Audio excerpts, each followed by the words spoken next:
எஸ்பிஓவில் வந்து புதுசாக இப்போ டாஸ்க் கம்ப்ளீட் பண்ணுறதுக்கு சொல்லியிருக்காங்க. அது எப்படி கம்ப்ளீட் பண்ணணும்னு சொல்லி பார்க்கலாங்க.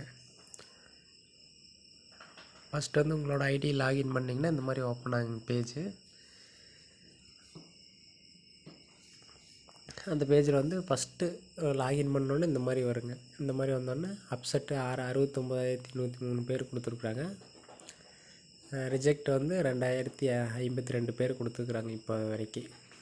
நீங்கள் வந்து ஃபஸ்ட்டு லாகின் பண்ணோன்னே இந்த மாதிரி வருங்க. இதில் கீழே போட்டிருக்குங்க டிக் பாக்ஸ் இருக்குங்க. எப்படி டிக் பண்ணணும்னு சொல்லிக்கிறேன். நீங்கள் அப்செட் கொடுக்குறேன்னா இந்த டிக் பாக்ஸ் இருக்குது பாருங்கள், டிக் பாக்ஸ் டிக் பண்ணிக்க. ஒவ்வொரு டிக் பாக்ஸும் இருக்குது. இதில் ஷோ ஆகிருக்கு என்னென்ன இது ரீசன் சொல்லி அதெல்லாம் படித்து பார்த்துட்டு இதில் டிக் கொடுத்துக்குங்க.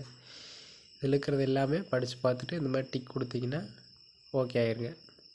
டிக் கொடுத்தா மட்டும்தான் நீங்கள் எஸ்பிஓவில் வந்து தொடர்ந்து கண்டினியூ பண்ண முடியுங்க. மாற்றிக்கே ரிஜெக்ட் கொடுத்துட்டிங்கன்னா, தெரியாமல் கொடுத்துட்டிங்கனாலும் சரி, உங்களோட ஐடி பிளாக் ஆயிரு. அப்புறம் மறுபடி யூஸ் பண்ண முடியாதுங்க. அந்த மாதிரி போயிடும். அதனால் இதில் இருக்கிறத படித்து பார்த்துட்டு இதை டிக் கொடுங்க. ஒவ்வொரு ஆப்ஷனாக போட்டிருக்குங்க. எல்லாமே டிக் கொடுத்துட்டு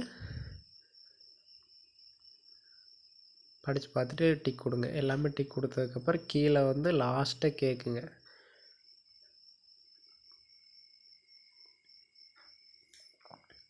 லாஸ்ட்டாக இங்கே எல்லாமே டிக் கொடுத்ததுக்கப்புறம் லாஸ்ட்டாக அப்செட்னு கேட்குங்க.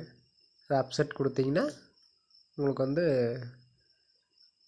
சக்ஸஸ்ஃபுல் சப்மிட்னு வந்துருங்க. அப்செட் கொடுத்தா இந்த மாதிரி ஒரு பேஜ் வந்துருங்க. வெல்கம் டு த ஃபேமிலி அப்படிங்கிற மாதிரி வந்துருங்க.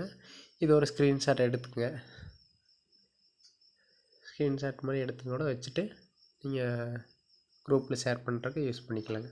Thank you friends. இதே மாதிரி தாங்க டிக் பண்ணி அப்செட் கொடுக்கணுங்க. தேங்க்யூ.